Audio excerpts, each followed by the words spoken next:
आर्यावर्त में एक राज्य था जिसका नाम था अम्बावती। वहां के राजा गंधर्वसेन ने चारों वर्णों की स्त्रियों से 4 विवाह किए थे। ब्राह्मणी के पुत्र का नाम ब्रह्मवीत था। क्षत्राणी के 3 पुत्र हुए शंख, विक्रम तथा भर्तृहरि।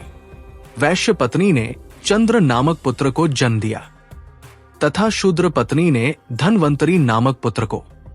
ब्रह्मणीत को गंधर्वसेन ने अपना दीवान बनाया, पर वो अपनी जिम्मेवारी अच्छी तरह नहीं निभा सका और राज्य से पलायन कर गया। कुछ समय भटकने के बाद धारा नगरी में ऊंचा ओहदा प्राप्त किया तथा एक दिन राजा का वध करके स्वयं राजा बन गया। काफी दिनों के बाद उसने उज्जैन लौटने का विचार किया, लेकिन उज्जैन आते ही उसकी मृत्यु हो गई।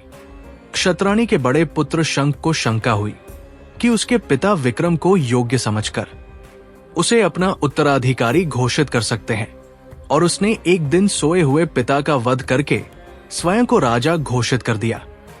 हत्या का समाचार दावानल की तरह फैला और उसके सभी भाई प्राण रक्षा के लिए भाग निकले। विक्रम को छोड़कर बाकी सभी भाइयों का पता उसे चल गया और वे सभी मार डाले गए। बहुत प्रयास के बाद शंख को पता चला कि घने जंगल में सरोवर के बगल में एक कुटिया में विक्रम रह रहा है तथा कंदमूल खाकर घनघोर तपस्या में रत है। वो उसे मारने की योजना बनाने लगा और एक तांत्रिक को उसने अपने षड्यंत्र में शामिल कर लिया। योजनानुसार तांत्रिक विक्रम को भगवती आराधना के लिए राजी करता तथा भगवती के आगे विक्रम के सर झुकाते ही शंख तलवार से वार करके उसकी गर्दन काट डालता।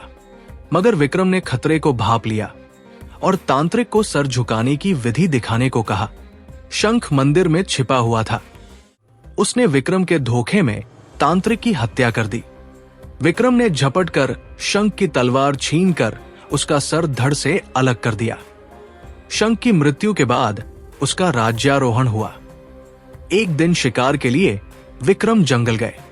मृग का पीछा करते करते सबसे बिछुड़कर बहुत दूर चले आए। उन्हें एक महल दिखा और पास आकर पता चला कि वो महल तूतवरण का है, जो कि राजा बाहुबल का दीवान है। तूतवरण ने बात ही बात में कहा कि विक्रम बड़े ही यशस्वी राजा बन सकते हैं यदि राजा बाहुबल उनका राज तिलक करे, और उसने ये भी बताया कि भगवान शिव द्वारा प्रदत्त अपना स्वर्ण सिंहासन अगर बाहुबल विक्रम को दे दे तो विक्रम चक्रवर्ती सम्राट बन जानेंगे। बाहुबल ने विक्रम का न केवल राज तिलक किया, बल्कि खुशी खुशी उन्हें स्वर्ण सिंहासन भी भेंट कर दिया। कालांतर में विक्रमादित्य चक्रवर्ती सम्राट बन गए और उनकी कीर्तिमता का सर्वत्र लहरा उठी।